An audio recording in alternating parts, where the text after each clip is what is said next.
You left my son with a dog." Myra didn't flinch. She just looked at the man with tired, dry eyes, one hand still resting on the baby monitor, the other trembling slightly as it hovered near the doorknob.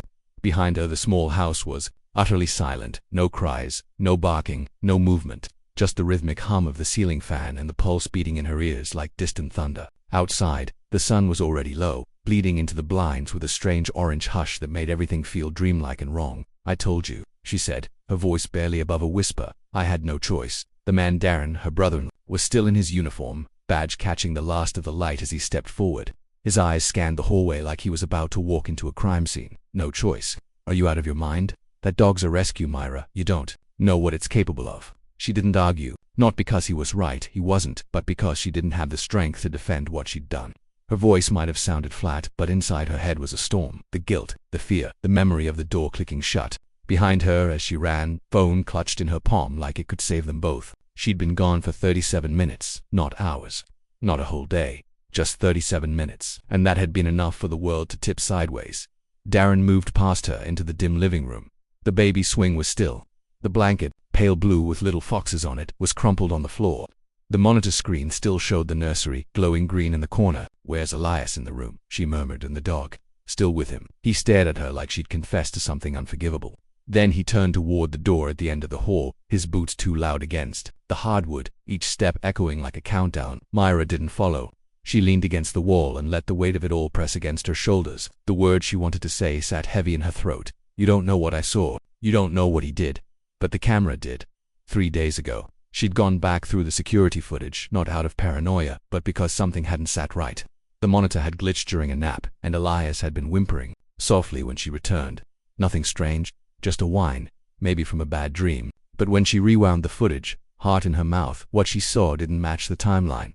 There had been movement, not of the baby, but of the dog. Lupo, 6 years old, found near a ditch behind a shuttered gas station, half his body burned, one ear missing, and a scar running down his left eye like a jagged trail. No history, no chip, no name until Mira gave him one. A silent, intense creature, loyal in a way that felt almost watchful. Never barked, never growled, just observed. And when Elias had been born, Mira had expected distance. But what grew between them was something else entirely. Not affection, not play, more like guardianship.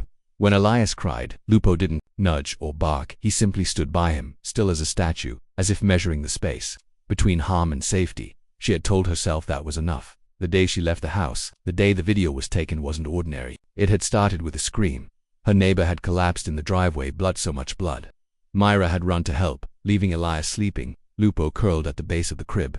She hadn't thought to lock the door, hadn't imagined anything could happen in under an hour.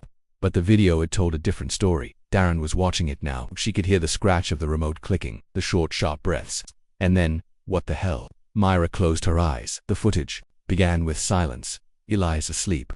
The mobile spinning slowly above him. Lupo in the corner. Then a shadow. The side door creaked. A man unknown, face obscured, moving with intent. He crossed the kitchen, didn't hesitate, straight for the nursery. The man had gloves. Something glinted in his right hand. And Lupo, motionless at first, rose like smoke from the shadows, not barking, not charging, just moving. When the man opened the nursery door, Lupo was already there, blocking it. What happened next wasn't a blur. It was precise, terrifying, unnatural. Lupo didn't bark. He lunged, but not like a dog. He moved like something older, like a thing with memory, something that knew. The intruder fell, arms pinned, knife skittering across the floor. Lupo didn't maul him, just held him there, snarling low, teeth close enough to skin that the man didn't dare breathe. And when Myra returned 20 minutes later, the intruder was gone. There was no trace. Only Lupo calmly curled once more beside the crib. The camera had captured it all, but no one would believe it. Except now, Darren was standing at the monitor, hands shaking, mouth open, and in his eyes something had shifted. Not disbelief, but fear, or awe. He turned, looking at Mira like she was something he'd never understood until now. You didn't call anyone? No, why not? She didn't speak right away then. Slowly she met his eyes. Because whatever that was, it wasn't a dog. A silence spread between them like fog creeping over the hills, and down the hallway, the nursery door creaked open just slightly, as if something inside had been listening all along. Darren didn't speak for nearly a full minute. The green glow from the baby monitor flickered against his face, making the angles of his jaw look sharper, older. Myra watched as his fingers hovered near the pause button, trembling slightly, as if he feared what another second of footage might reveal. His mouth was slightly open, caught between disbelief and something more ancient reverence, maybe. Dread. Mira stepped forward, slowly. Her bare feet made no sound on the wooden floor. You see it now, she said quietly, not as a question. Darren finally looked at her. His voice, when it came, was flat. This isn't normal. No, she whispered. It never was. He turned back to the screen, rewinding a few seconds, replaying the moment Lupo rose from the corner. Not startled, not aggressive, but aware, like he'd been waiting, like he'd known. The silence between them thickened, and then Darren spoke again, this time softer. Did you notice his eyes? Mira hesitated. She had, but she hadn't wanted to say it out loud. In the stillness of the frame, frozen mid-lunge, Lupo's eyes had caught the nursery light, but what had reflected back wasn't the usual pale shine of a dog's pupils. It had been wrong, darker, deeper, as if something ancient had looked out through him for a second. Something that didn't belong in a kennel or a leash or a backyard. I don't know what he is, she said, but he's not just mine. Darren leaned against the wall, rubbing his face with one hand. Should have told someone, a vet, a trainer, someone. She almost laughed, but it caught in her throat and told them what? That the stray I rescued 4 years ago just saved my son from a home intruder and didn't even bark doing it. That he's never chased a cat, never barked at thunder, never even eats unless Elias touches his bowl first. I stopped trying to explain Lupo a long time ago. Darren didn't argue, because the footage said everything words couldn't. A soft sound broke the silence. The creak again from the nursery. Both turned, eyes locking. Mira's breath hitched. It wasn't the wind. The windows were shut. The air was still. Darren reached for his holster instinctively, even though he hadn't drawn his weapon inside a house in years. Mira placed a hand on his wrist before he could. Don't, she said. If you go in afraid, he'll feel it. You're telling me not to protect myself from that thing, he hissed. I'm telling you he's not the threat. He stared at her for a moment, gauging whether she was crazy or right. Then, slowly, he exhaled and let his hand fall. They stepped together toward the nursery. The hallway had grown darker, even though no lights had changed. Just that eerie stillness that thickened the air like fog. When Mira pushed open the door, her heart thudded once loud, defiant against her ribs. Elias was sleeping. The mobile above him spun gently, though the air in the room was still. And there, curled in the corner near the crib, was Lupo, awake, eyes locked on them. His body was completely still, but his gaze burned, not hostile, but alert. Assessing. Mira didn't step inside. She simply knelt at the threshold, careful not to cross the invisible line. Thank you, she whispered. Lupo blinked once. Slowly. Darren, still behind her, murmured, he's guarding him. No, she said, he's watching. There's a difference. Darren shifted uncomfortably. And what exactly is he watching for? She turned to him, eyes hollow but steady. I think he's waiting for something, or someone. That thought lingered like cold air in a warm room. Darren walked away first, muttering something about needing a drink. Mira stayed a little longer, letting the silence surround her like a second skin. Lupo hadn't moved, but his eyes had softened, or maybe she just wanted to believe that. That night, Darren slept on the couch, whiskey glass half empty on the coffee table. Mira sat by Elias's crib, legs folded beneath her, rocking slowly, not to soothe the baby, but to calm the tremble in her own bones. She couldn't stop thinking about the man who had broken in, why he hadn't left a trace, how he'd gotten away without a word or a footprint the next morning. Mira awoke to the sound of her phone buzzing on the nightstand, a string of notifications, messages, missed calls. She blinked blearily at the screen. The footage had leaked, somehow, perhaps from the cloud, perhaps from Darren's hasty copying to a flash drive. The nursery camera clip had found its way online, and overnight it had gone viral. 27 million views and climbing. Headlines, tweets, conspiracy threads, people calling Lupo a hero, a demon, a guardian spirit, a government experiment, photoshopped wings, halos, glowing eyes. Half the internet wanted to adopt him, the other half wanted him tested. And in all that noise, one thing stood out. A still frame. Lupo crouched before the intruder. Just a millisecond before contact zoomed in, grain sharpened in the intruder's hand. Not a knife, a syringe. My blood ran cold. Someone hadn't broken in to steal. They'd come for her child, and Lupo had known it before she did. Mira stood in the center of the nursery, arms folded across her chest, her body tight with something she couldn't name. Darren hadn't said a word since watching the footage. He sat in the living room now, elbows on knees, staring at the blank TV screen like it owed him answers.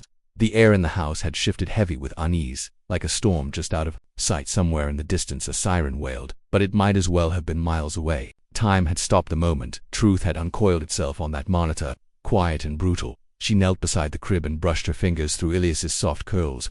He slept without flinching, one fist curled at his cheek, breath warm, and even Lupo lay nearby, not asleep, not alert, but somewhere in between, watching, breathing slow and deep, the way he always did. Mira had tried to frame it as loyalty, instinct, some rare miracle of canine devotion, but now she wasn't so sure. There was something else there, intelligence, restraint, intention. Lupo hadn't just protected Elias, he had waited, calculated, moved with a kind of awareness that was almost human. The baby stood. Mira rose, backing out of the room, letting the door close with a careful click. She didn't go far, just leaned against the hallway wall, palms pressed to her temples. Everything inside her felt taut, like stretched wire humming with questions she wasn't brave enough to say aloud. Had someone been watching the house? How did they know the door would be unlocked? Why hadn't the police found any trace? And above all, what exactly was Lupo protecting them from? In the other room, Darren finally spoke. "That man wasn't trying to rob you." Myra turned, startled by the clarity in his voice. She stepped slowly into the living room where he now stood holding his phone, staring at something on the screen. He didn't look up. He wasn't looking for valuables. Look at his gloves. Mira, tactile, thin, surgical. The way he moved, not random. He knew where the nursery was. Went straight for it. She moved closer, unease crawling up her spine. "What are you saying?" He finally looked at her. "I think he came for the baby." The words dropped between them like a stone in a still lake. Mira couldn't respond. Her mind spun through every frame of that footage, every second she had once wished she could forget. It wasn't a burglary. It wasn't a coincidence. The door hadn't even been forced. "I checked the timestamp," Darren continued, tapping his phone. "It lines up exactly with that Amber Alert from across town last week. Infant abduction. Same MO, side door. No witnesses, no trace. But Elias is still here," she whispered, her voice barely holding. "Because of that dog," he said, his eyes flicking toward the hallway for a moment. Silence returned, and the only sound was the soft click of the fan blades. Then Mira stepped forward, lowering her voice. "So what now? We call someone, the police, DHS, and tell them what?" Darren scoffed. "That your dog disarmed a kidnapper and let him vanish without a mark. That your camera captured a man with no fingerprints, no ID, who left no trace, and walked away into thin air."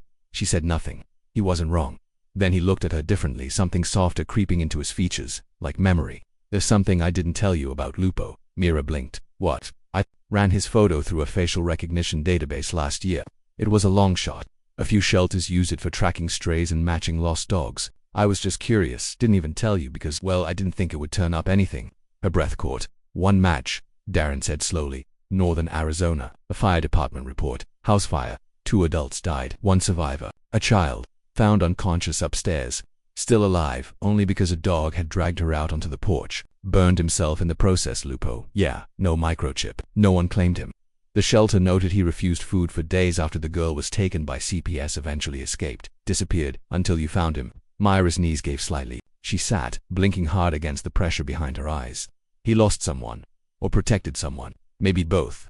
They sat in silence again, the weight of connection stitching itself between what had seemed like unrelated moments. Lupo had been watching. Not just guarding Elias, remembering, repeating something he'd once done for another child. There was no way to explain it. But there it was, unfolding piece by piece like some dark puzzle Mira never meant to solve. Then a sound. It wasn't loud, just a soft scrape. From the nursery, both of them moved at once. The hallway felt longer than it should have. Myra's heart raced as Darren eased the door open with the edge of his foot, hand already on his belt, instinct still intact. But the room was still, Elias still sleeping, blanket undisturbed. But Lupo was no longer by the crib. He stood now, facing the window.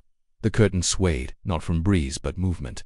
Outside, a shadow slipped past the bushes, too fast to catch, too quiet for a squirrel. Lupo growled low, not in fear, but recognition.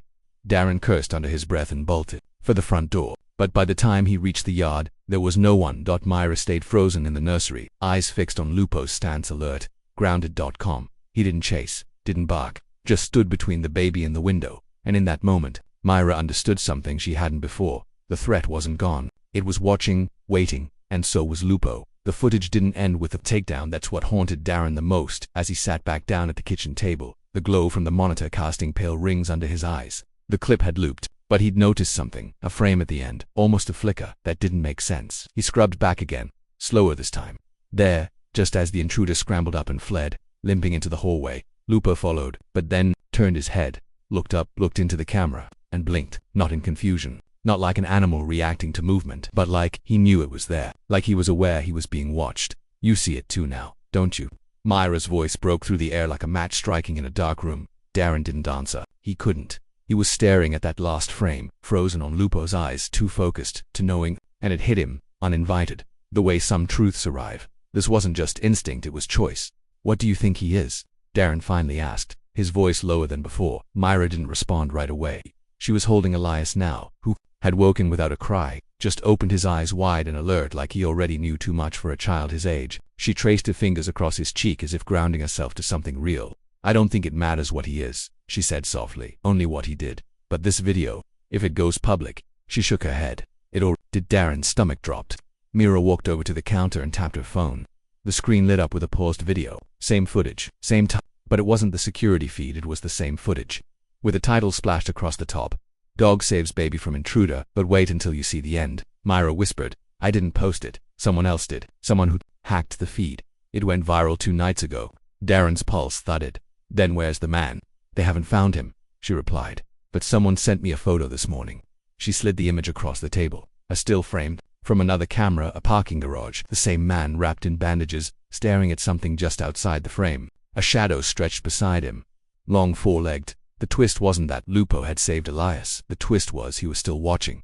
Somewhere out there, the dog was following the man who tried to harm the child. And whatever Lupo really was, he wasn't done yet. The days that followed felt unreal. Not because of the video, not even because of the media frenzy that briefly circled their quiet neighborhood like vultures sensing a story. That storm passed quicker than expected. The clip had been flagged, taken down, dissected, and buried in online speculation. People debated whether it was real, whether the dog had been trained, whether the intruder was an actor, but none of that mattered anymore.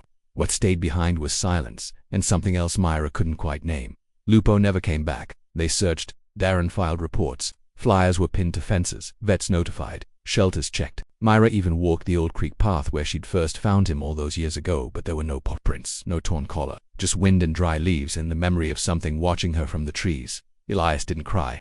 He stared toward doorways sometimes, like waiting for a shadow to appear, but never fussed. It was as if he understood, as if something between them had been passed along, wordless and deep. One morning, a week after it all, Myra found something folded beneath Elias's crib, a strip of blue fabric, torn from the baby blanket that had gone missing during the incident. It was clean, folded too neatly to be chance. She didn't cry. She just sat down beside it and whispered, "Thank you." There was no logical explanation for what had happened. No neat story to give the neighbors, or even herself. But Myra had seen enough. Enough to know that not every protector comes with a badge or a siren or a name tag. Sometimes, they come scarred, silent, half-lost things, drawn to those who need them, and gone when their task is done that night. As the moon slipped through the blinds and Elias slept curled on her chest, she imagined him older, asking one day about the dog in the photo, the one beside his crib, the one whose eyes didn't blink like a dog's should. She'd tell him the truth. He didn't just guard you, he chose you, and somewhere, even now, Mira believed something wild and watchful still walked the edges of the world, never far, never truly gone.